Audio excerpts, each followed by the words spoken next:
Video settings ah.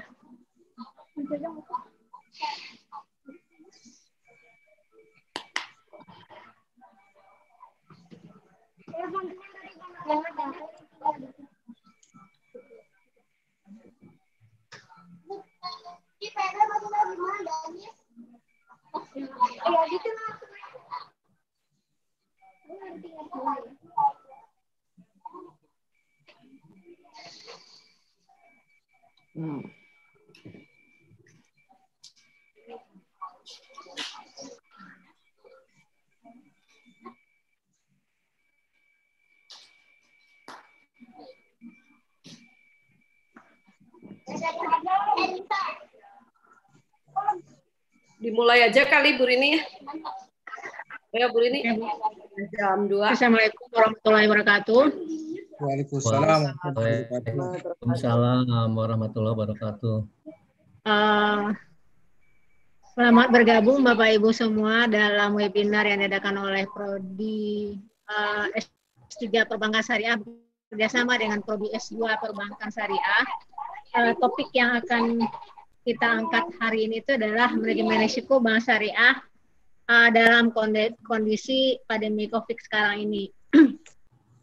Sebelumnya kami mengucapkan terima kasih kepada Bapak Fani Vansuri yang sudah berkenan hadir untuk share pengetahuan beliau, pengalaman beliau ya.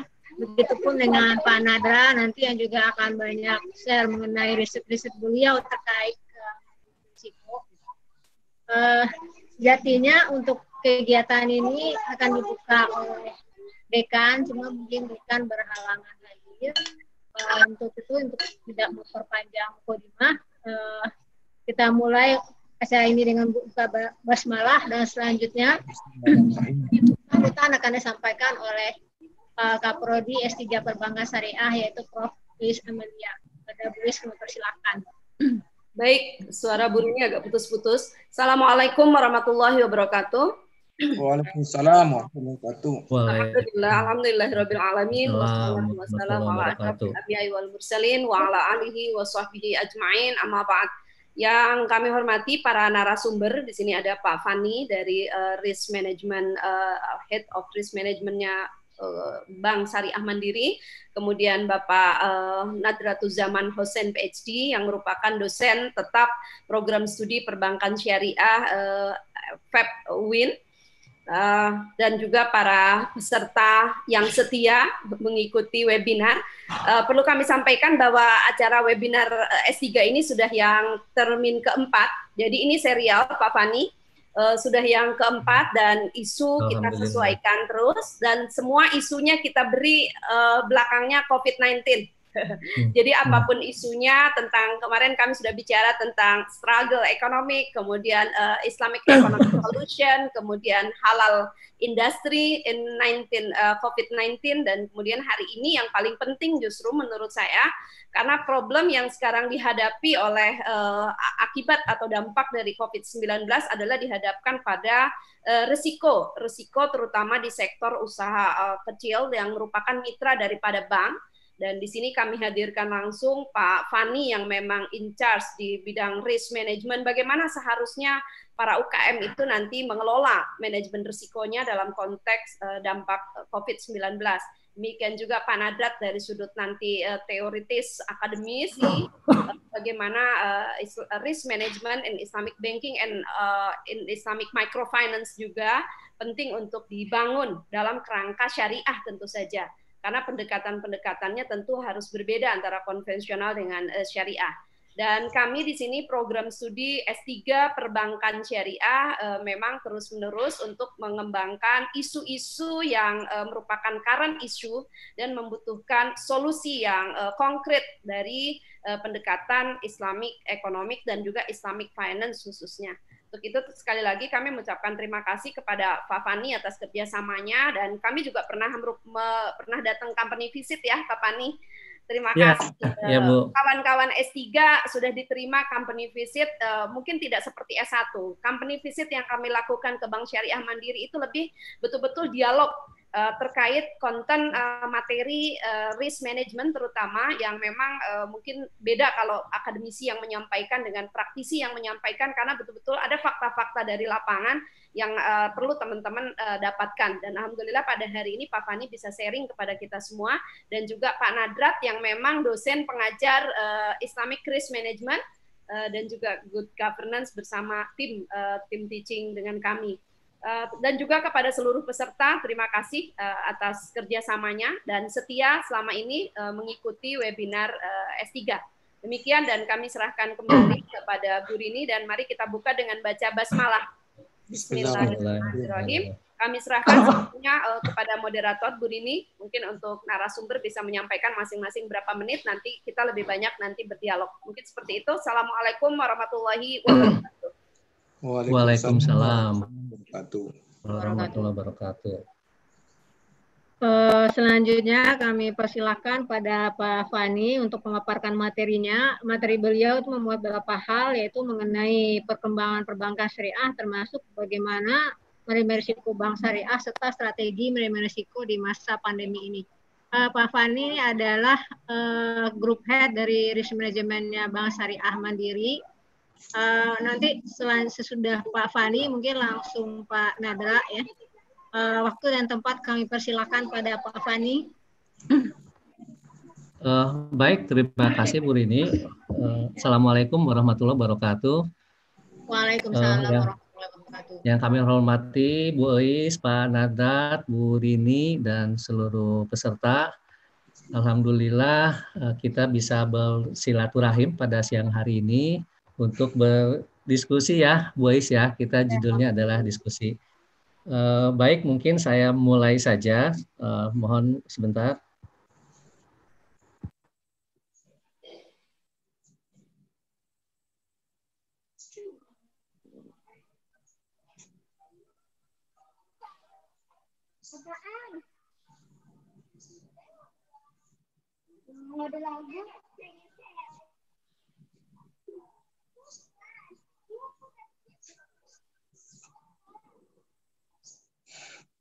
Video mana video?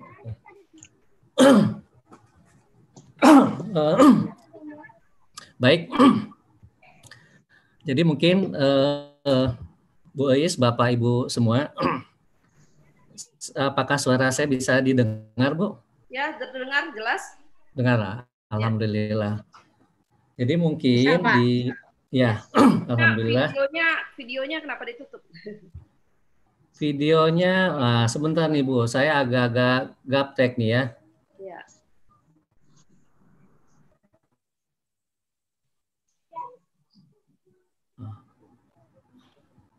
Klik bawah. Sudah kelihatan Bu? Belum. Atau saya lanjut aja Bu ya? Lanjut saja. Pak Hardiansyah bisa bantu.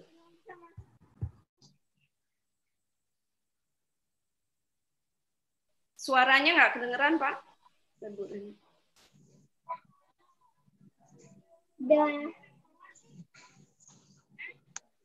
Pak Fani suaranya di mute itu. Ya.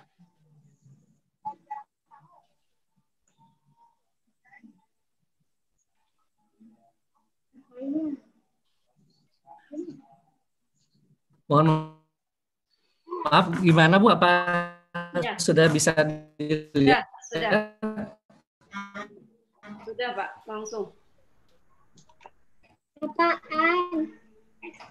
Baik, sebelumnya saya perlu menegaskan dulu nih, mendeklar dulu Bu Ois, gitu ya.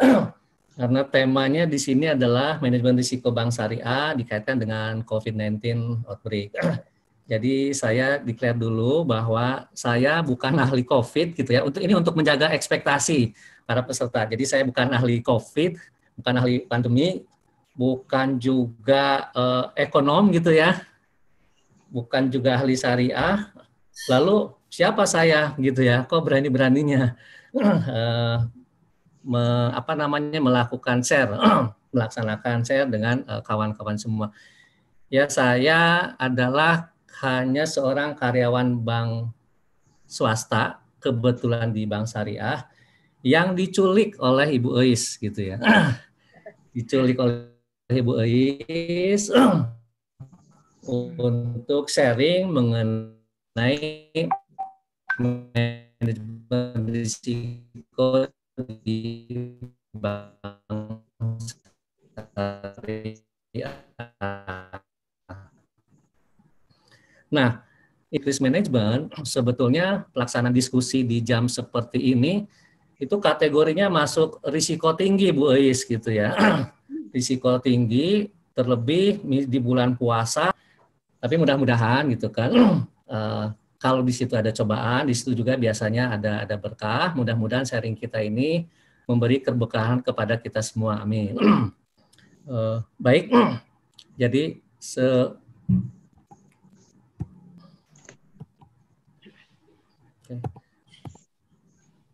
baik, saya mulai saja. Jadi sebagaimana kita ketahui bahwa rasanya belakangan ini tiada hari gitu ya, tiada hari tanpa berita tentang COVID-19. Selalu saja ada berita di media cetak, elektronik, di medsos gitu kan. Nah, kenapa bisa seperti itu? Karena ternyata COVID-19 ini sudah menginfeksi bukan hanya orang gitu kan, tapi juga menginfeksi negara melalui berbagai jalur. Nah, sehingga penyebarannya yang begitu cepat itu menimbulkan kepanikan pasar, menimbulkan gejolak di pasar keuangan, dan mendisrupsi ekonomi global. Di dalam negeri, ya kita juga bisa melihat, menyaksikan, merasakan bagaimana dampaknya, bagaimana indikator-indikator ekonomi bisa kita lihat, ketidakpastian pasar meningkat tajam, outflow lebih banyak dibandingkan dengan inflow, kurs melemah, dan sebagainya. Nah, COVID-19 ini juga mengubah perilaku kita, termasuk yang seperti sekarang ini kita lakukan.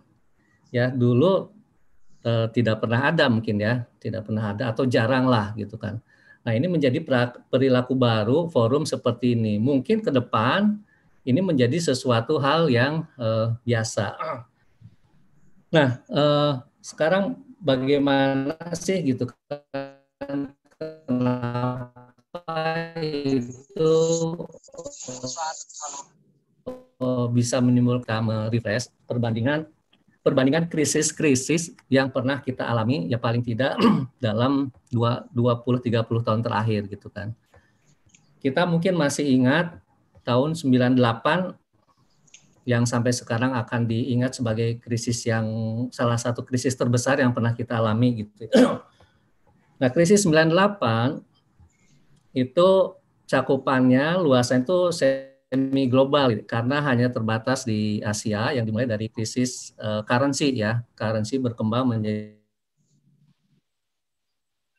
banking crisis. Itu terbatas hanya di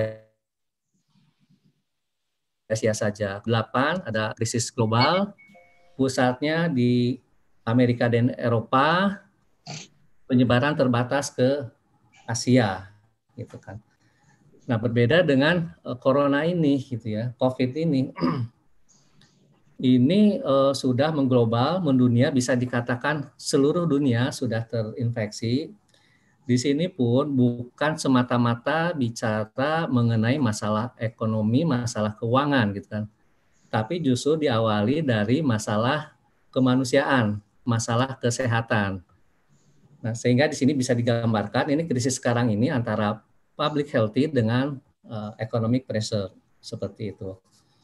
Nah, jadi kesimpulannya bahwa memang COVID-19 ini sudah menginfeksi seluruh dunia, seluruh negara, warga negaranya, mata pencahariannya, menginfeksi industri, tidak terkecuali perbankan syariah. Ya. Jadi kalau dulu mungkin pasca krisis 98 yang ada dalam benak kita, bayangan publik adalah kesan bahwa perbankan syariah itu tahan krisis, gitu ya. Tahan krisis, dan mungkin sampai sekarang pandangan itu masih besar gitu kan, masih tinggi bahwa perbankan syariah itu tahan krisis.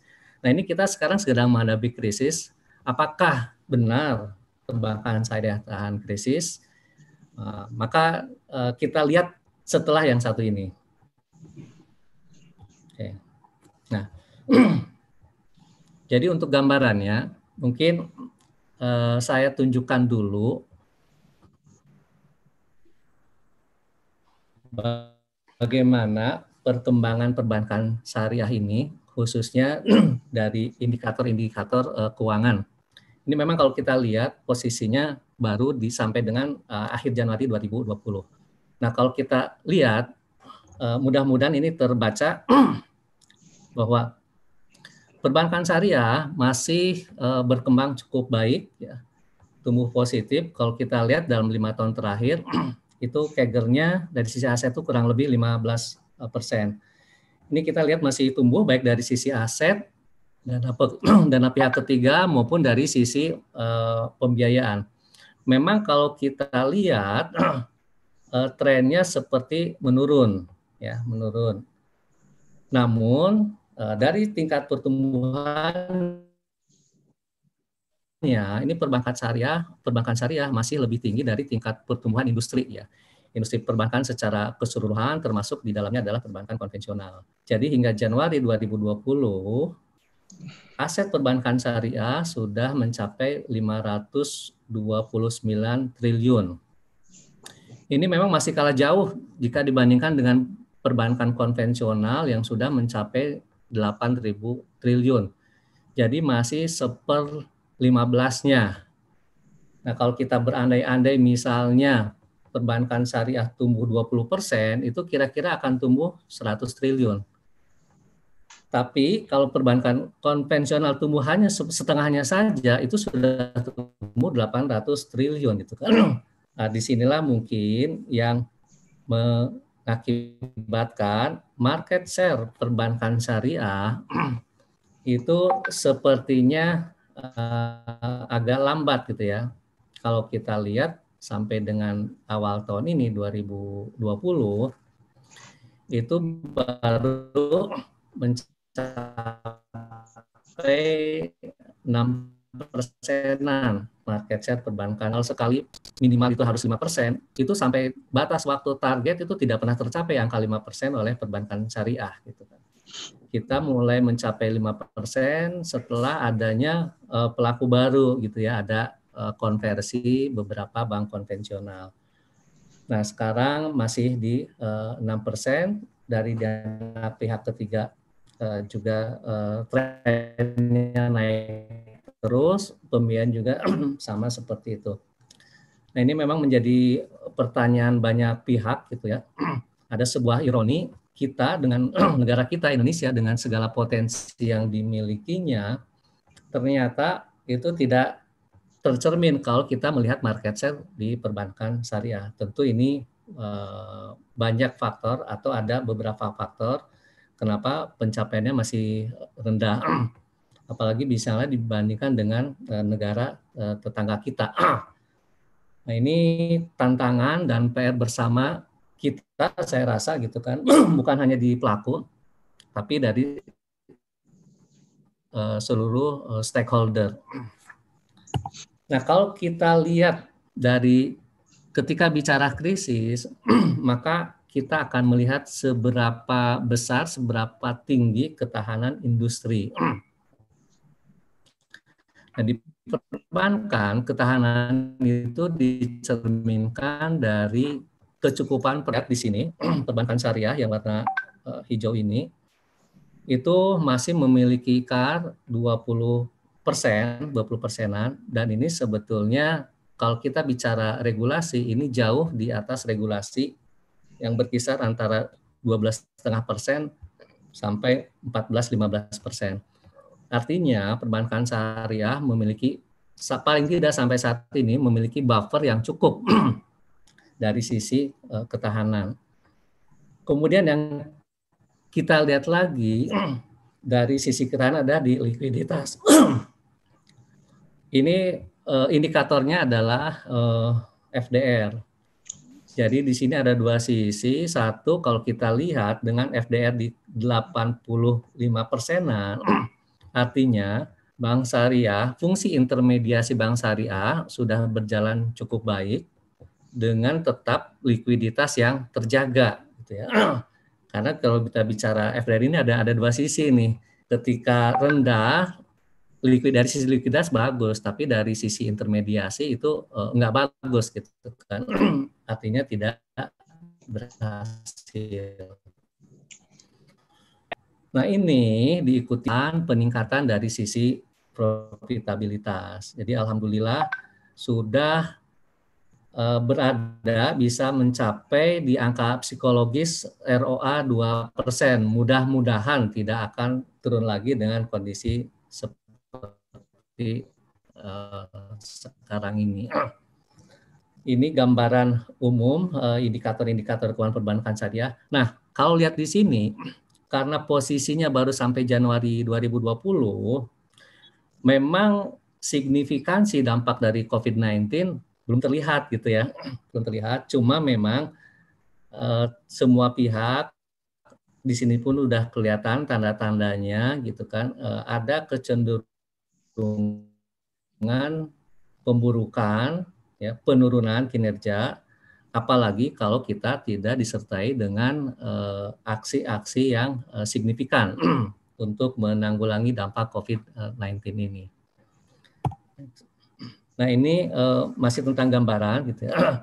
Salah satu kenapa perkembangannya juga belum terlalu signifikan adalah faktor dari jaringan.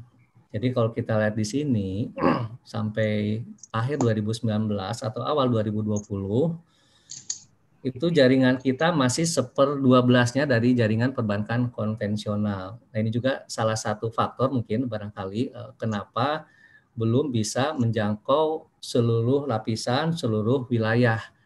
Jadi kita sudah ada di 34 provinsi, tapi ketika bicara kota kabupatennya itu mungkin belum sampai 50%-nya, seperti itu. Nah, balik lagi ke pertanyaan tadi di awal, apakah perbankan syariah tahan krisis gitu ya? Apakah perbankan syariah karena menyandang label syariah itu ada invincible hand, ada tangan-tangan malaikat gitu kan, ada berkah sehingga ini akan tetap hidup, akan tetap bertahan. Ada pandangan seperti itu gitu kan. Apakah benar demikian? Rasanya kita semua sepakat bahwa betul kita harapkan ada perlindungan gitu kan dari tangan-tangan gaib. Tapi itu kan tidak akan muncul, tidak datang begitu saja. Tetap harus ada ikhtiar yang kita lakukan. Nah, ikhtiar untuk menjaga kelangsungan bisnis, ya, kelangsungan hidup perusahaan, secara umum ya balik lagi bagaimana kami bisa mengelola risiko dengan baik dengan menerapkan tata kelola yang baik pula gitu kan. Jadi kuncinya di situ, nggak ada jaminan karena bank syariah ini akan selamat lah. Kalau misalnya praktek pengelolaan risikonya nggak bagus, buruk, ya tinggal tunggu aja waktunya gitu kan. Tinggal tunggu waktunya akhir dari masa usaha itu sendiri. Nah, jadi memang tadi seperti yang disampaikan Bu Eis menjadi cukup penting, mungkin juga sangat penting bagaimana penerapan manajemen risiko dilakukan ya di industri, di dunia usaha, khususnya di perbankan ya, termasuk perbankan syariah. Okay. Nah, seperti yang tadi disinggung gitu kan, apakah ya kita hanya mengharapkan berkah, hanya mengharapkan lindungan tanpa usaha akan selamat gitu. Kan dicontohkan di sini ya. Apakah kita gitu ya parkir motor dengan bismillah saja tanpa pengaman yakin akan selamat? Ya belum tentu juga gitu kan. Itulah kira-kira perumpamannya bagaimana praktek manajemen risiko itu diperlukan karena secara syariat Islam juga hukumnya itu ternyata kalau menurut saya itu ajaran ajaran Islam gitu ya. Manajemen risiko, karena secara tersirat kita bisa lihat di beberapa surat dan hadis-hadis. Nah, secara konsep risiko itu timbul karena adanya ketidakpastian. Karena ada ketidakpastian, maka di situ timbul risiko. Kenapa orang bilang ketika kita memberikan kredit, memberikan pembiayaan, ketika ditanya risiko adalah risiko kreditnya macet. Karena di situ ada ketidakpastian. Kalau pasti kita ngasih kredit nggak macet, tentu kita dengan mudah tanpa analisis. Sebaliknya, kalau kita bisa dipastikan kredit itu akan macet, kita akan menghindari, tidak akan memberikan kredit atau pembiayaan. Nah, ternyata konsep ketidakpastian ini ada di surat Luqman. Itu satu konsep awal, risiko itu muncul karena ketidakpastian. Kemudian kalau kita bicara risiko, pasti akan langsung gambaran kita adalah dengan bagaimana mendiversifikasi risiko itu, bagaimana agar risiko itu tidak terkonsentrasi. Nah, ini pun tersirat di surat Yusuf ya, bagaimana Nabi Yakub memerintahkan anak-anaknya untuk tidak masuk dari satu pintu. Ini bicara tentang diversifikasi risiko. Itu kan, jadi ketidakpastian, diversifikasi, dan yang paling penting ya, tidak kalah pentingnya, bahwa bicara manajemen risiko itu tidak terlepas dari prinsip kehati-hatian. Dan ini juga ada di salah satu hadis disebutkan bahwa Allah itu mencintai hamba yang melakukan segala sesuatu dengan cermat hati-hati. Nah, jadi ini esensi manajemen risiko yang ternyata merupakan ajaran Islam seperti itu. Nah, risikonya sendiri seperti apa? Kalau kita bagi gitu kan, bagaimana Islam memandang risiko. Jadi yang pertama, risiko yang esensial adalah ada, mohon nanti dikoreksi Pak Nadrat kalau tidak salah, keuntungan itu selalu menyertai risiko atau dibalik. Jadi tingkat risiko itu atau tingkat keuntungan itu sebagai tingkat risiko. Keuntungan atau pendapatan itu diperoleh dengan menanggung suatu kewajiban. Makanya di sini prinsipnya pun bagi hasil. Konsekuensinya pula bahwa ajaran kita itu melarang transaksi yang di dalamnya terjadi ketidakseimbangan antara risiko dan keuntungan. Ya. Kita dilarang transaksi yang seperti ini. Kita sebagai lembaga bisnis itu dihadapkan pada konsekuensi dua hal di masa depan, apakah berhasil yang dicerminkan dari keuntungan atau rugi. Nah, bisnis ini pun sebetulnya ini sudah menjadi fitrah gitu kan, fitrah bagi kita semua.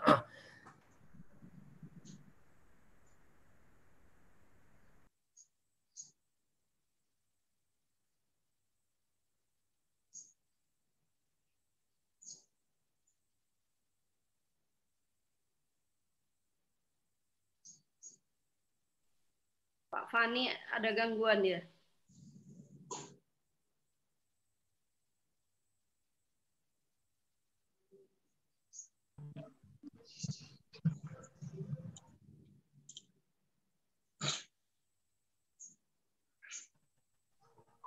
Sinyalnya hilang-hilang.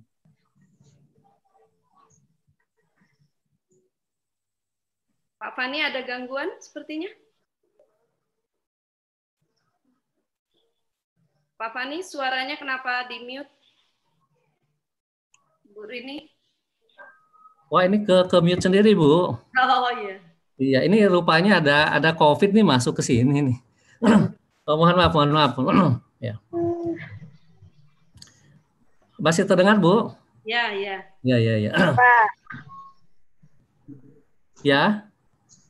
Ya. Jadi ini sumber utamanya gitu. Yang pertama, ada kewajiban bagi kita segala aktivitasnya, operasional, produk dan segala macamnya harus memenuhi prinsip syariat. Yang kedua, berbeda dengan operasional di perbankan syariah yang akad, perjanjian, perikatan itu tidak banyak, bahkan mungkin cuma satu. Nah, di perbankan syariah banyak sekali akad yang digunakan di setiap transaksi. Maka risiko itu muncul dari variasi akad yang kita gunakan. Nah,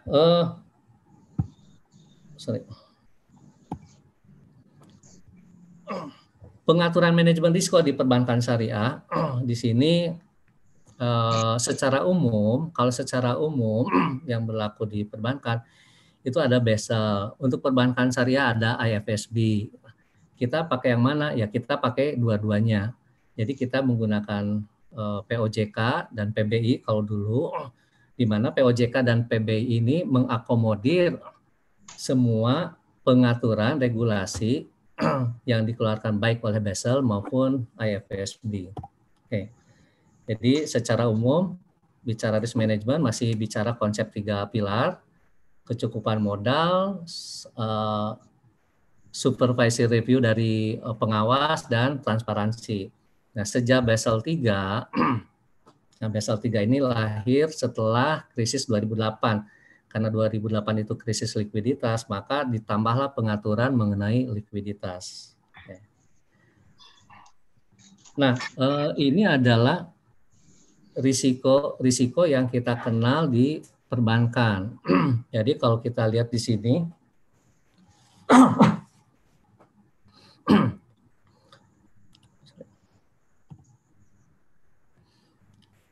ini ada risiko perbankan yang diatur di POJK. Ada risiko generik atau risiko umum berlaku baik untuk perbankan konvensional maupun perbankan syariah.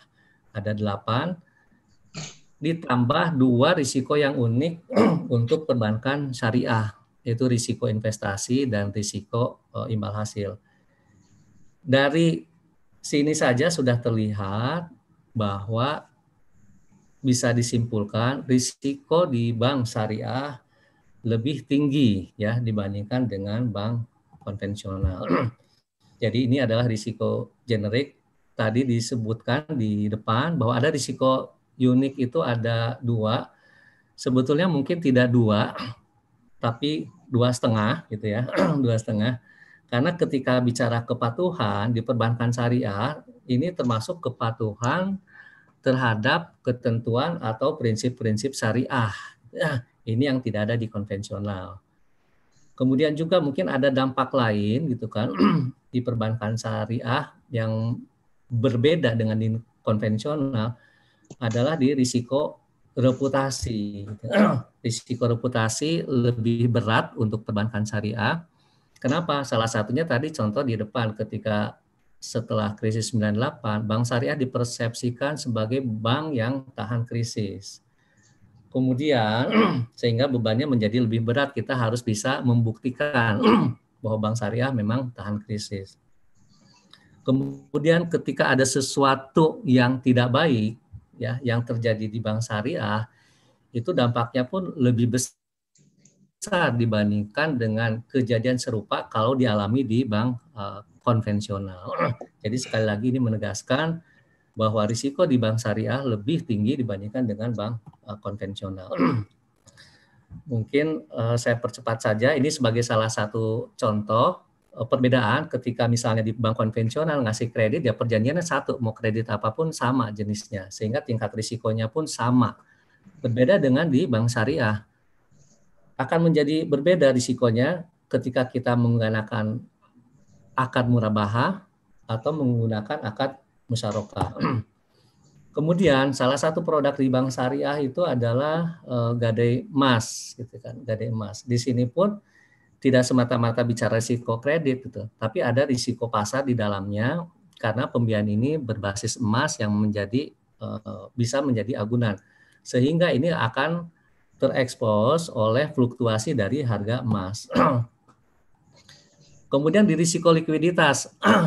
Nah, ini tantangan tersendiri untuk bank syariah gitu ya. Kenapa? Karena instrumen likuiditas di bank syariah harus berbasis syariah yang jumlahnya tidak sebanyak di bank konvensional gitu kan. Ketika misalnya kita dalam transaksi interbank pun itu hanya bisa pinjam meminjam antar bank ketika kita ada kesulitan likuiditas sesaat, hanya bisa dengan sesama bank syariah yang jumlahnya sangat terbatas ya, sangat sedikit. Berbeda dengan bank konven yang pelakunya banyak. Nah ini yang terkait kepatuhan, yang membedakan juga secara struktur kita ada Dewan Pengawas Syariah. Ini adalah risiko yang kalau tadi adalah kekhususan pada risiko generik, ini adalah risiko yang memang benar-benar unik di bank syariah, yaitu risiko imbal hasil gitu ya, risiko imbal hasil. Ini terkait dengan tingkat kompetisi imbal hasil yang bisa kita berikan kepada para nasabah gitu kan. Suka tidak suka ternyata di bank syariah pun nasabahnya banyak yang rasionalis, artinya masih berhitung imbalan keuntungan yang bisa mereka dapatkan, sehingga ketika kita tidak bisa memberikan imbal hasil yang bersaing dengan pasar, ini ada potensi kita akan ditinggalkan oleh nasabah. Oke, ini adalah salah satu bentuk tadi untuk memitigasi risiko imbal hasil. Rasanya sih prakteknya belum banyak atau mungkin tidak ada mengenai penggunaan konsep PER yang diterjemahkan dalam Fatwa DSN nomor 87. Nah, ini salah satu lagi risiko yang unik di bank syariah adalah risiko investasi. Secara substansi ini sama dengan risiko kredit ya. Tapi ini lebih spesifik karena di sini kita ada yang dasarnya adalah investasi, yaitu pembiayaan berbasis bagi hasil. Nah, itu sekilas tentang manajemen risiko di bank syariah. Nah, lalu bagaimana sekarang COVID itu bisa menginfeksi perbankan? Ini saya lewat aja, sudah sering mungkin. Nah, ini juga kurang lebih mungkin sudah sering kita lihat bagaimana transmisinya COVID itu bisa menginfeksi perekonomian Indonesia. Bisa masuk dari pasar keuangan, bisa juga dari sektor real. Sektor real pada akhirnya itu akan juga berpengaruh terhadap industri perbankan. Oke. Kita lihat juga dari indikator-indikatornya ya. Kurs rupiah yang melemah sempat mencapai 16.500, mudah-mudahan dengan berbagai kebijakan yang dikeluarkan oleh pemerintah, oleh regulator, ini bisa turun, bisa stabil. Harapannya di akhir tahun tidak lebih dari 15.000. Kemudian kita juga bagaimana indeks harga saham gabungan kita itu termasuk yang paling dalam turunnya di antara bursa saham negara lain, dan itu driver utamanya adalah perbankan. Kenapa? Karena market cap di bursa kita itu terbesar di industri keuangan. Di industri keuangan ini yang terbesarnya adalah subsektor perbankan. Okay. Nah, itu bicara kondisi sekarang. Bagaimana ke depannya? World Bank, IMF sebelumnya memprediksi bahwa perekonomian global akan tumbuh lebih baik di 2020 sejalan dengan pulihnya perekonomian dan membaiknya harga komoditas. Tapi sekarang IMF sendiri sudah memperkirakan bisa sampai kontraksi negatif pertumbuhan ya. Lembaga-lembaga lain juga sama. Nah, bagaimana dengan dalam negeri? Bank Indonesia, OJK, LPS, Kementerian Keuangan juga memprediksi akan terjadi penurunan pertumbuhan yang tadinya di kepala 5%, diperkirakan 2%, bahkan dengan skenario yang lebih buruk bisa menjadi negatif. Nah, tentunya ini akan berdampak terhadap kegiatan perekonomian yang pada akhirnya akan menekan industri keuangan termasuk perbankan dalam hal ini. Nah, jadi kalau kita perhatikan sektor-sektor yang terdampak mulai dari yang paling tinggi ya seperti pariwisata ya, ini dampaknya langsung biro perjalanan. Contoh konkret itu di perbankan syariah misalnya ada travel travel umroh. Ketika kemarin umroh itu ditunda, dihentikan, itu dampaknya langsung ya. Nasabahnya langsung tidak bisa apa-apa, dan kita juga ya terima saja gitu kan bahwa nasabah itu menjadi default. Manufaktur jelas sekali tadi kalau kita lihat di slide sebelumnya bagaimana transmisi itu masuk di sektor real melalui dari pintu ekspor dan impor gitu kan. Dan ini terkait dengan manufaktur. Kemudian juga ada yang impact-nya sedang. Memang sekarang diperkirakan impact-nya sedang, tapi bukan tidak mungkin. Ini akan bergeser dari medium impact menjadi high impact. Ini juga sudah terlihat nyata sekali bagaimana yang awalnya hanya beberapa sektor yang diperkirakan terdampak, sekarang bisa dikatakan hampir semua sektor industri itu terdampak dengan COVID-19. Okay. Nah, terhadap industri, bagaimana nih dari analisisnya Moody's, gitu ya. Ini probability of default korporasi di Indonesia ini meningkat tajam. Padahal ini kalau kita lihat, ini baru sampai di Januari 2020. Jadi dampak besar dari COVID ini belum terlihat. Bisa dibayangkan gitu ya, di Januari saja sudah meningkat tajam, ke depannya seperti apa. Dan ini diperkirakan akan kembali normal gitu kan, sama ke level semua kira-kira di akhir tahun 2022. Oke. Itu terhadap industri bagaimana korporasi diperkirakan akan meningkat kemungkinan kegagalannya. Nah, terhadap lembaga jasa keuangan termasuk bank, masuknya dari mana? Tentu yang paling utama adalah dari kinerja dan kemampuan sektor real. Kemampuan mereka menurun, sudah jelas dampaknya terhadap bank gitu kan, terutama dari sisi pembiayaan. Dari sisi pembiayaan, kemudian juga dari perubahan nilai aset lembaga keuangan karena ada perubahan yield instrumen saham dan yang sejenis. Yang terakhir adalah interkoneksi antar sektor keuangan, ya misalnya antara bank dengan lembaga pembiayaan dengan multi finance. Bank sendiri saja itu terpengaruh, kemudian lembaga pembiayaan juga akan terpengaruh, seperti contoh tadi multi finance sendiri mendapat pembiayaan dari bank. Jadi double di sini kenanya. Okay. Nah, itu terhadap lembaga jasa keuangan. Bagaimana masuknya terhadap perbankan? Ya, dengan proyeksi pertumbuhan ekonomi yang turun bahkan negatif, tentu biasanya ini sejalan dengan pertumbuhan kredit atau pembiayaan di perbankan.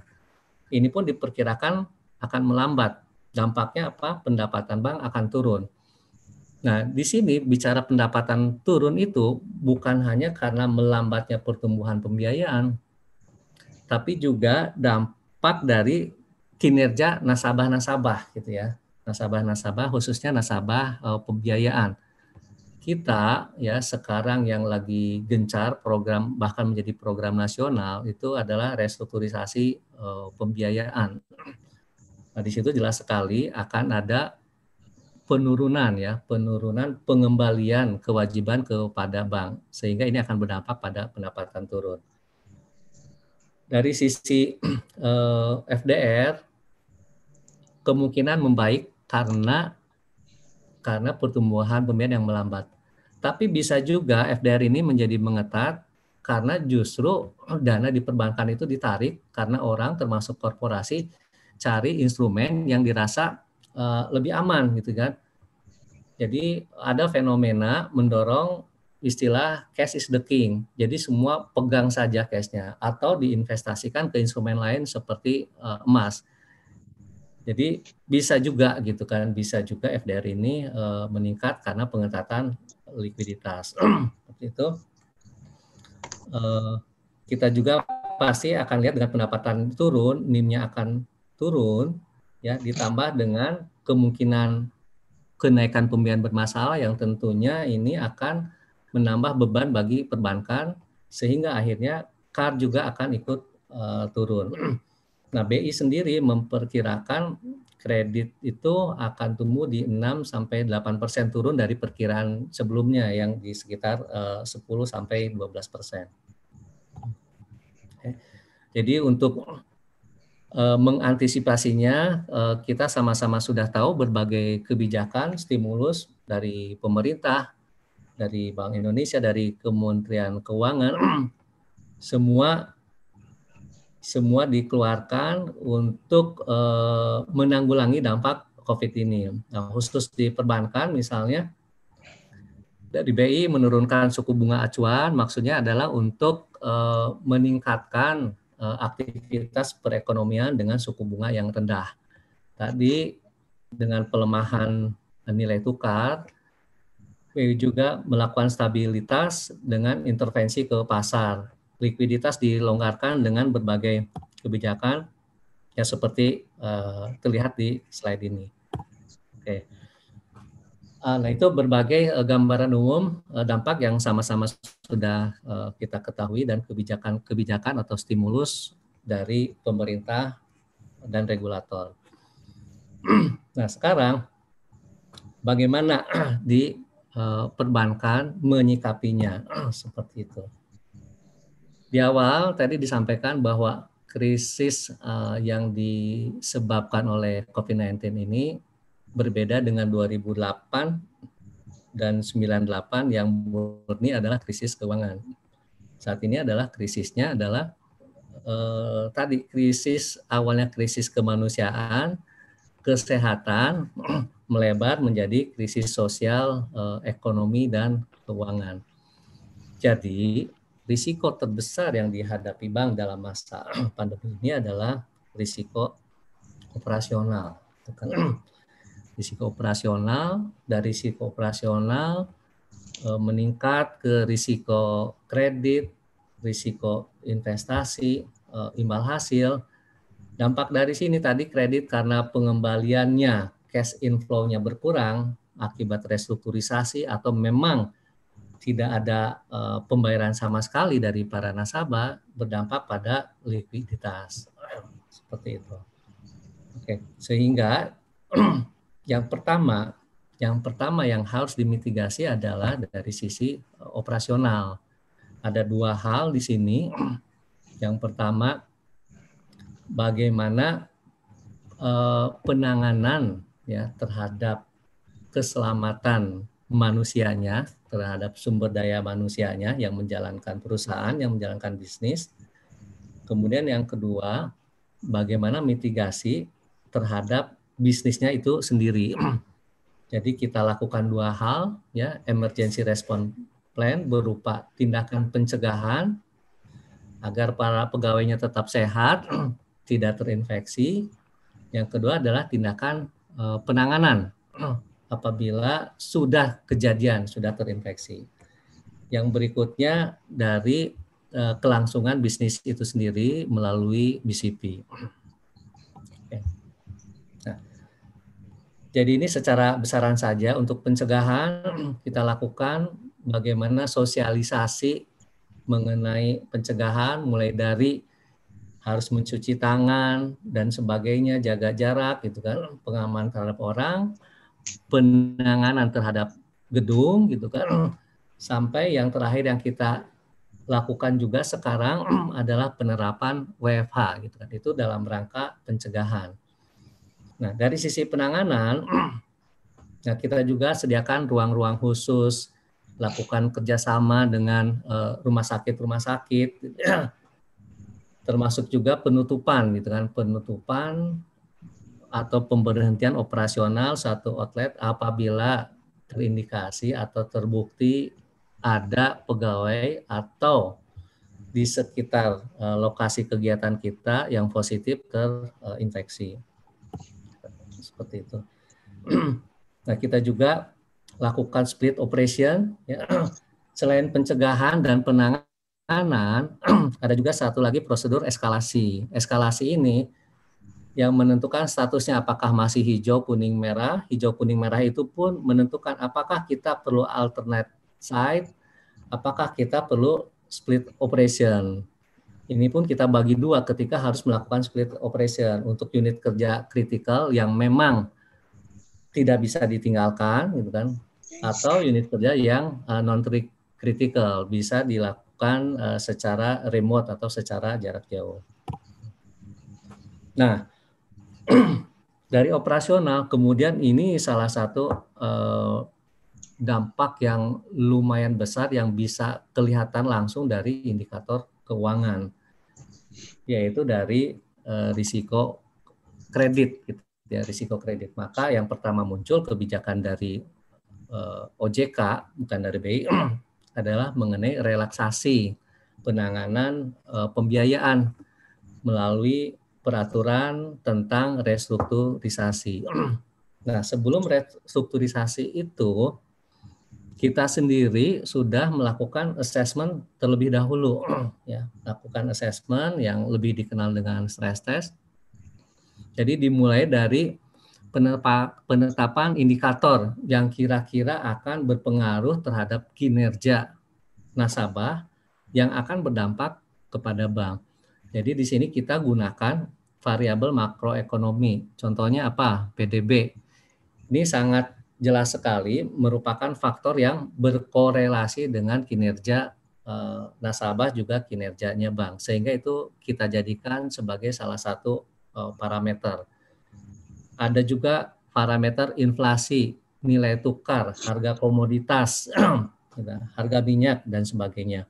Kita buat dalam awalnya itu hanya dibuat 3 skenario, mulai dari yang ringan sampai berat. Kenapa masih ada ringan? Karena kita berharap bahwa pandemi ini hanya berlangsung singkat, maksimal 3 bulan. 3 bulan itu hitungannya dari Desember. Ternyata sekarang sudah bulan Mei. Jadi itu skenario ringan itu sudah lewat. Yang ada sekarang itu skenario berat dan sangat berat. Ya. Dari situ, ya, dari penetapan indikator kita lakukan assessment awal. Jadi kita petakan dulu, ya, industri-industri mana yang terdampak, gitu kan. Kita bagi dua, satu yang terdampak langsung. Yang terdampak langsung itu contohnya yang seketika seperti tadi di depan, ada industri pariwisata dan turunannya. Turunan itu di sana ada hotel, restoran, ada biro perjalanan, itu yang terdampak langsung. Kemudian yang kedua yang terkait dengan ekspor dan impor. Nah, kenapa ini ekspor dan impor? Karena awalnya ini berawal dari Cina, dari Tiongkok, yang kita tahu sendiri, itu kan, Cina itu merupakan pasar ekspor terbesar untuk kita, juga importir terbesar untuk komoditas-komoditas tertentu. Dari sisi wisatawan juga sama, gitu kan, termasuk nomor 2 dari sisi jumlah wisatawan. Kalau dari devisa yang terbesar itu dari Cina, maka itu akan sangat terdampak, gitu kan, dari sisi industrinya. Lalu kita juga petakan, ya, mungkin pada saat itu industrinya belum terdampak. Nah, kita lihat juga secara industri tidak terdampak, tapi kita lihat apakah nasabah-nasabah tersebut memiliki hubungan bisnis, ya, dengan Cina atau negara yang terdampak, gitu. Apakah mereka punya grup usaha di sana, atau apakah mereka mempekerjakan pegawainya, tenaganya dari negara-negara terdampak, gitu kan. Nah, ini kita anggap akan berpengaruh juga terhadap kinerjanya. Nah, setelah kita petakan, kita lakukan simulasi, gitu kan, dengan asumsi parameter yang sudah ditetapkan di awal. Dari sini kita memperkirakan dampaknya seperti apa, gitu kan. Dalam skenario terburuk itu seperti apa? Apakah berdampak signifikan? Ya. Dari situ barulah kita tetapkan action plan. Nah, ternyata sebagian kalau di industri perbankan larinya adalah ke restrukturisasi pembiayaan, dan ini pun sudah dipublikasikan, gitu ya. Berapa banyak nasabah yang diperkirakan ini baru pada tahap awal, nasabah yang akan atau yang perlu direstrukturisasi, eksposurnya seberapa besar, dan kemungkinan ini akan bergerak terus, ya, karena kita juga nggak tahu ini sampai kapan penyebarannya. Dan ini tadi kita sudah tetapkan juga ketika membuat simulasi, skenario-nya itu sekarang sudah tidak ada skenario yang ringan, sudah tidak berlaku lagi. Nah, jadi inilah yang utama ya di perbankan lakukan, termasuk di perbankan syariah. Ya, ini menjadi strategi nomor 1 selain menjaga likuiditas, yaitu melakukan restrukturisasi pembiayaan.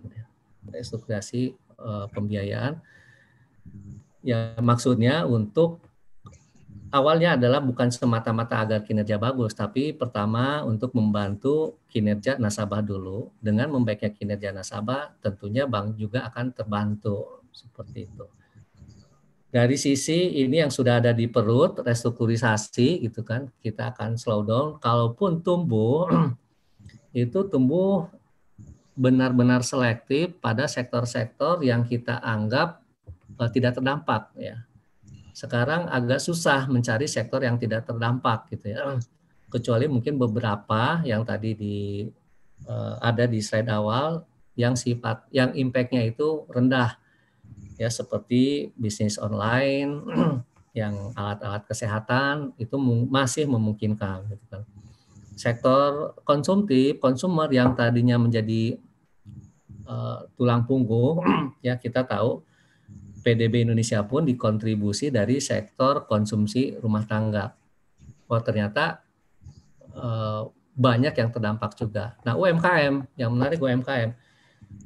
Kalau dulu UMKM itu di krisis-krisis sebelumnya menjadi safety net, kalau sekarang justru mereka bisa dikatakan yang kena dampak paling signifikan juga karena ada restriksi kegiatan ekonomi sosial ya, jadi tidak ada aktivitas di luar rumah ya. 97, 98 itu masih resilient UMKM, sekarang justru restrukturisasi itu banyaknya adalah terhadap pelaku UMKM.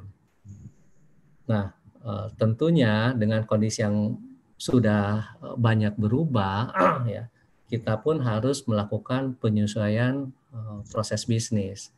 Restrukturisasi yang awalnya kita akan menunggu permohonan dari nasabah, sekarang mungkin terbalik gitu ya, karena ada pembatasan tadi, pembatasan interaksi, kita dari bank yang aktif menawarkan restrukturisasi kepada nasabah. Dari mana kita bisa menawarkannya? Dari mana kita bisa tahu siapa yang harus ditawarkan? Berdasarkan hasil assessment tadi yang di depan ya. Setelah kita lakukan pemetaan, kelihatan hasilnya siapa-siapa yang diperkirakan akan terdampak. Itu. Nah, dengan berkurangnya penerimaan dari nasabah, tentu ini akan berdampak pada imbal hasil yang bisa kita berikan kepada para deposan. Nah, tentunya ini tergantung dari kebijakan dan strategi masing-masing ya. Meskipun itu dimungkinkan kita membuat cadangan, bisa saja bank mengorbankan keuntungan yang menjadi haknya gitu. Jadi yang harusnya tambah 10, ya kita hanya terima 8, yang 2-nya kita tambahkan sebagai bonus untuk para deposan. Ini menjaga agar para deposan kita tidak lari lah, kira-kira seperti itu. Kaitannya nanti akan berdampak terhadap risiko likuiditas. Nah, di sini pun kita harus membuat protokol, apakah saat ini masih dalam kondisi normal, kondisi siaga atau waspada. Ya. Dari protokol tersebut kita bisa menetapkan apakah diperlukan tim ya, liquidity contingency team gitu kan. Kemudian apakah kita perlu menyiapkan contingency funding plan? Tentunya ini tergantung dari hasil penilaian terhadap protokol likuiditas tadi. Ya. Nah, terakhir mungkin ini yang sangat menjadi atau perlu menjadi concern dari bank adalah yang pertama, karena memang ini awalnya ada mengenai kesehatan kemanusiaan, maka keselamatan dan kesehatan pegawai itu menjadi prioritas utama. Ya, bagaimana bisnisnya bisa tetap berjalan kalau kesehatan pegawainya terganggu. Jadi ini yang kita utamakan untuk dimitigasi, ya. Kemudian sebagaimana halnya dalam krisis-krisis yang terjadi, likuiditas itu adalah yang utama, itu yang harus dijaga, kemudian risiko kredit, baru risiko yang lainnya menyusul. Nah, agar kita tetap bertahan, tentu harus tetap menjaga kecukupan modal. Terakhir yang tidak kalah penting, dalam kondisi seperti ini, bagaimana kita bisa menjalin komunikasi dengan baik terhadap seluruh stakeholder, ya. Apakah itu terhadap regulator, ya, terhadap masyarakat, terhadap nasabah. Kita punya pengalaman di krisis 98, bagaimana komunikasi yang tidak baik, itu berakibat fatal terhadap satu bank, karena sekarang ini semuanya cukup sensitif, bagaimana satu isu diolah sedemikian rupa bisa menjadi sesuatu yang bisa berdampak besar terhadap masyarakat, terhadap perekonomian, terhadap perbankan. Itu saja mungkin terakhir, karena kita bicara risiko tadi,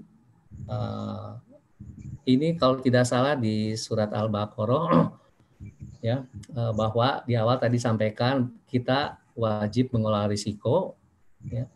Janganlah kamu menjatuhkan dirimu sendiri ke dalam kebinasaan. Jadi memang kita dilarang terjun ke dalam sesuatu yang lebih banyak mendatangkan kemudaratan. Itu saja mungkin yang bisa saya sampaikan. Selanjutnya saya kembalikan ke Bu Rini. Mangga, Bu. Terima kasih untuk pemaparannya Pak Fani. Mungkin selanjutnya sedikit pemaparan tadi dari Pak Nadra.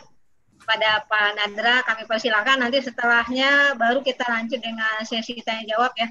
Tadi saya itu sudah ada 5-7 pertanyaan gitu, sudah saya rekap. Silakan Pak Nadra. Assalamualaikum warahmatullahi wabarakatuh. Alhamdulillah kita bisa bertemu.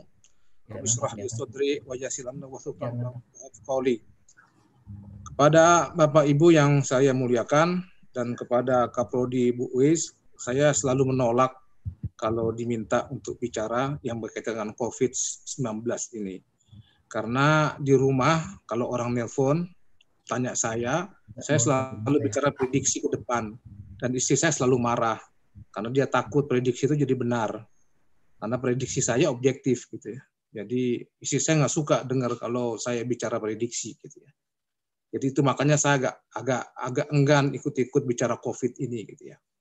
Baiklah, kepada Bapak Ibu, karena ini berkaitan dengan mata kuliah yang saya bina dengan Bu Uis, risk management, jadi saya harus menerimanya. Izinkanlah saya bicara apa adanya sebagai akademisian. Yang pertama, kita melihat bahwa kejadian tahun 2020 ini, kalau kita kilas balik, ini mungkin dugaan saya akan sama dengan tahun 1930 yang disebut dengan Great Depression, di mana pertumbuhan semua negara-negara menurun lambat, tenaga kerja, pengangguran tinggi, dan pertumbuhan ekonomi rendah. Nah, masalahnya, kalau dulu lahirlah seorang pemikir, John Maynard Keynes, melahirkan makroekonomi. Salah satu resep dari John Maynard Keynes adalah government expenditure, pengeluaran pemerintah, yaitu BPN, memberikan stimulan-stimulan. Nah, sekarang kita kondisinya berbeda, krisisnya dimulai dari karena ada wabah, dan kita sekarang ini semuanya melakukan semacam shadow boxing. Kita melawang sesuatu yang kita tidak lihat, gitu ya. Kita hanya ilmu ngeles, dan kita melakukan bekerja di rumah, tidak ada pergerakan di luar. Kita harapkan itu dengan penggunaan ilmu statistika, bahwa kita berharap bahwa penularan itu akan turun. Tapi kalau melihat kondisi di Indonesia sekarang, pergerakannya masih terjadi, dan sulit sekali kita membuat pergerakan ini menjadi rendah. Ini menurut hemat saya akan panjang, karena sumber yang membuat orang kena COVID itu manusia. Jadi kalau kontak-kontak itu masih, dan kita lihat cenderung Surabaya meningkat terus, Medan juga meningkat terus. Saya juga dapat kabar misalnya dari Medan, orang-orang di Medan sulit diatur, dan mereka malah melawan kepada polisi, pada aparat. Jadi kalau saya tidak terlalu optimistik bahwa COVID ini berhenti atau berkurang secara drastis dalam waktu yang singkat. Itu pandangan saya. Walaupun saya secara pribadi berharap Juni dan Juli itu mereda. Tapi kalau melihat kondisi sekarang sulit mereda. Nah, oleh karena itu risiko terbesar ya COVID inilah yang mempengaruhinya. Ya, mempengaruhi tadi sudah disampaikan secara runut risiko-risiko apa yang disampaikan oleh Pak Fani, sehingga kita bisa lihat apa yang dilakukan oleh sektor perbankan itu cukup jelas, langkah-langkah yang dilakukan oleh perbankan. Nah, masalahnya yang sekarang terjadi adalah pemerintah yang meminta para usaha atau kita ini tidak boleh beraktivitas secara ekonomi. Jadi pemerintah yang meminta untuk mengurangi. Nah, bagi orang-orang tertentu ini sangat berat. Jadi ini resikonya harus kembali kepada pemerintah, karena pemerintah yang minta, maka pemerintah juga harus menanggung resikonya sebenarnya. Nah, oleh karena itu, kalau kita lihat sekarang, kita bicara secara makro dulu, bahwa saya mendengar pemerintah akan memberikan subsidi kepada UMKM melalui bank.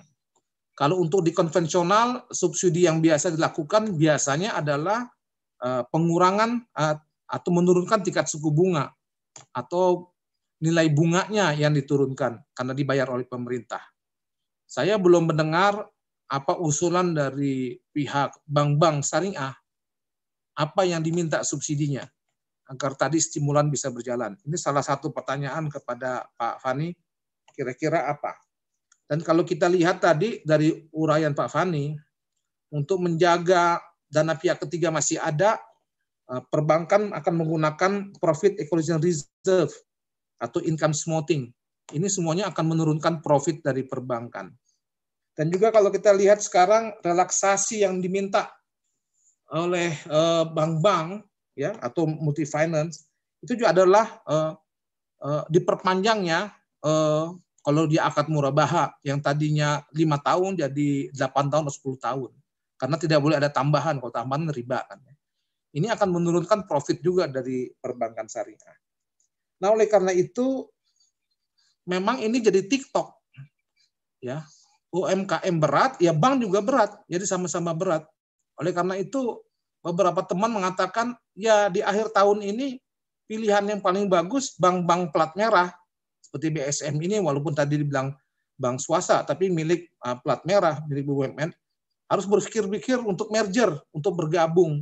Karena apa? Karena ini tergerus terus nanti modalnya, karena ujung-ujungnya di modal. Nah, oleh karena itu, secara singkat karena waktunya sudah mendekati lewat, saya ingin kembali kepada Pak Hardiansyah, bisa tunjukkan slide yang saya buat, di mana Saudara Wiwin yang membuatnya. Ini kedudukan Bank BSM pada tahun 2014 dari segi Kamel dan risk base. Ini saya buat benchmarknya 2014 lah. Kalau 2014 ini saya lihat, kalau 2018-19 saya lihat sudah bagus sekali Bank Syariah Mandiri ya. Tapi saya mau lihat sebagai benchmarknya 2014 ya. Di 2014 ini kondisi NPM-nya tidak sehat, ROE-nya juga tidak sehat, BOPO-nya juga tidak sehat. Nah, saya melihat dalam waktu dekat ini kondisi 2014 akan kembali lagi dari BSM. BSM juga susah payah 2018-2019 untuk memperbaiki kinerjanya, sudah sehat-sehat semua, tapi saya lihat bakal kembali. Dan yang lihat menjadi risiko profile itu NPF dan FDR. Memang FDR katanya tadi bisa turun, tapi justru nanti ROA dan ROE makin turun. Karena pendapatan dari bank syariah itu bila FDR tinggi. Dan FDR tinggi juga biasanya diikuti NPF yang tinggi. Nah, peluang NPF tinggi ini juga besar sekali dalam kondisi krisis seperti ini. Nah, selanjutnya yang menjadi masalah di bank-bank syariah yaitu BOPO. BOPO-nya selalu tinggi. Artinya di sini terjadi inefisiensi. Dan untuk BSM memang beruntung karena CAR-nya bagus. tapi bank-bank syariah lain KAR-nya rendah. Nah, oleh karena itu saya melihat bank-bank kecil yang permodalannya jauh di bawah BSM ini akan banyak mengalami masalah-masalah yang tadi pada akhirnya kepada masalah permodalan. Dan kita khawatir kalau ini bergelimpangan, mereka nanti diambil oleh pihak asing, bagian dari usaha pihak asing. Nah, oleh karena itu kepada Pak Fani, saya melihat apa yang tadi disampaikan oleh Bapak sudah secara step by step, sudah logis sekali yang dilakukan. Tapi yang jelas kondisi sekarang ini adalah yang pasti adalah ketidakpastian. Gitu ya. Jadi memang susah diprediksi. Pertama diprediksi kapan berhentinya ini dan bisa lagi mulai wabah ini, karena kita saat itu tidak ada. Karena vaksin belum ditemukan, pengobatan yang betul-betul ampuh belum ditemukan. Jadi hanya bisa menurunkan tingkat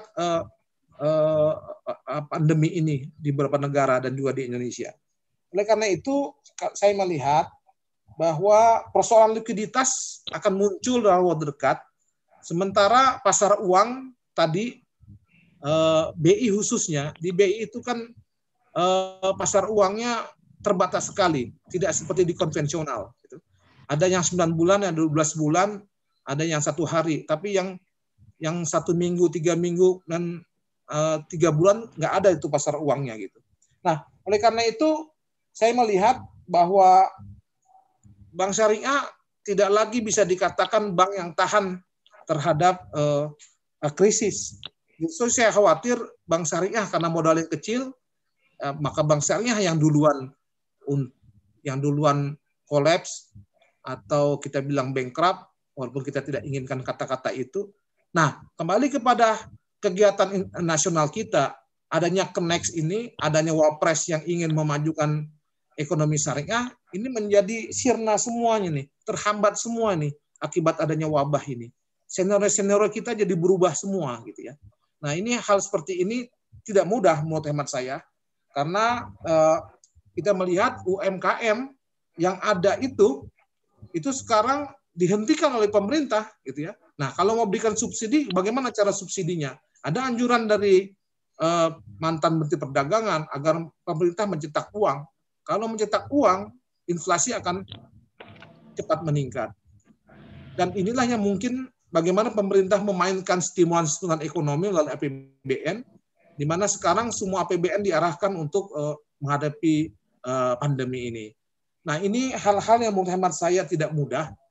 Oleh karena itu, saya menyarankan kalau masalah ekonomi kita tidak bisa atas secara ekonomi, maka gunakanlah social approach. Ya, makanya persatuan antara bank-bank syariah perlu digalakkan. Bangunlah social capital dengan para nasabah. Karena nasabah itu adalah bagian daripada bank sebenarnya.